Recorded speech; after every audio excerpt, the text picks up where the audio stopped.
Hey, what's going on, guys? Mush back at it with another video, going over some very promising news in regards to Sony and them bringing over more PlayStation games over to PC. It's in regards to Horizon Zero Dawn's performance on PC, not performance as in frame rate and things like that, because that was very sluggish initially. It's gotten a lot better since then, but its performance in terms of sales numbers, and a lot of PlayStation graphs came out recently, their game plan, how they're doing, everything like that, and it was noted that off-console, Horizon Zero Dawn, with its PC release, offered a return of investment of 250% plus.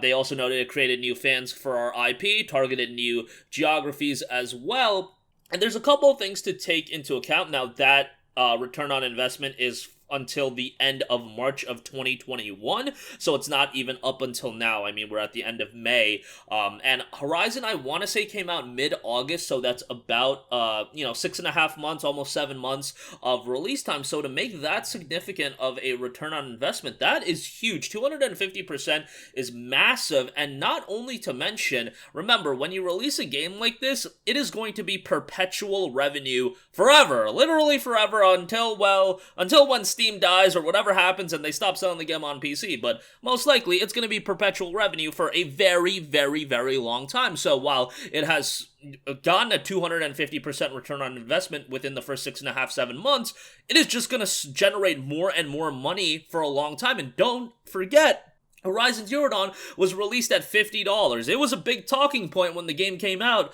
Okay, it's great to see Horizon on PC, but it's $50, and that's not a price that a lot of people were willing to pay. Well, eventually, the game's gonna go down and down in price, and when you have your Steam summer sales, your winter sales, and Horizon is promoted on a discount, it's gonna sell even more copies, and you're gonna continue to generate more and more revenue. That's why it's so effective to have your library, especially of iconic games, on a platform like Steam, because you're just gonna keep selling them for years and years. Like, people are buying copies of games like Deus Ex Human Revolution from 2011, before the Red Faction Guerrilla remaster. People were buying copies of Red Faction Guerrilla on Steam. That's a game from 2009. People will buy a copy of Enslaved Odyssey to the West, a game from 2013, PC version from 2013, and you get the idea. People just continue to buy these games year on year. Now, obviously, the bulk of the sales, a large portion of the sales, I should say, because, there are variables and things like that, a large portion of the sales will come from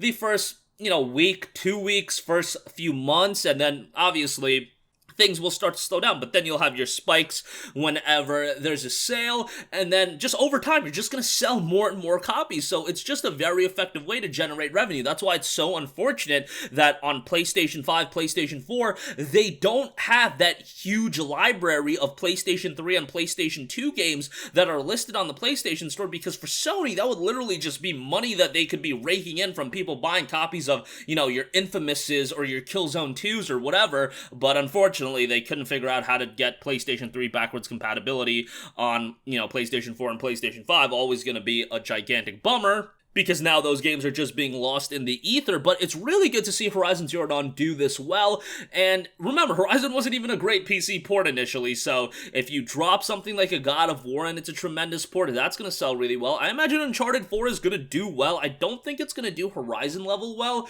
just because Horizon has so much more content. And if it's literally just the Uncharted 4 single player, and they price it at $50, yeah, I don't know about that one. I don't know if people are going to be running out to spend $50 on Uncharted 4. And remember, Days Gone reportedly only sold half of what Horizon did, but that's still a pretty successful number, all things considered, and Sony Bend did a tremendous job with the Days Gone PC port. I mean, the performance on that game, so good with their Days Gone. And if they can parlay that success with the Days Gone port into their subsequent ports, they're going to do really well from a PC standpoint, I think, on sales. Now, it was a little bit unfortunate because I immediately saw this news and I was like, whoa, that's really positive news for Sony bringing more games to PlayStation. And I don't know why I do this. This was posted on Shinobi602's Twitter account, pretty reputable insider, reports on a lot of stuff. And then for some reason I thought, I'll read the Twitter replies today, and I was just like, come on with these Twitter replies. The first Twitter reply was like, that is very little. Horizon Zero Dawn has been a failure in sales on PC. 250% ROI is a failure. A $50 game, a 4-year-old game released for $50, and you making that much money is a failure. I don't know what school these guys went to, but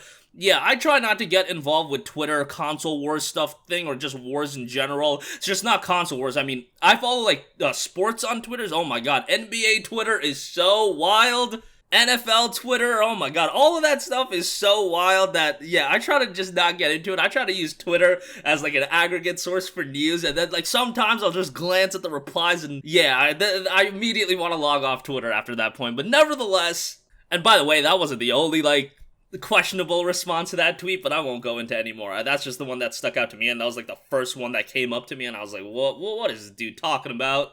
But nevertheless, it's going to be a very, very effective way for Sony to not only bring these games to PC, they're going to expose these IPs to a newer audience. They're going to make people fans of these IPs, and then it'll be interesting to see, is this going to be an effective way? Because now a new audience of people has been exposed to Horizon Zero Dawn when Horizon Forbidden West comes out, and by all accounts, that's going to be PS4 and PS5 first. No PC version confirmed, and I imagine a PC release will happen at some point, but not for a while.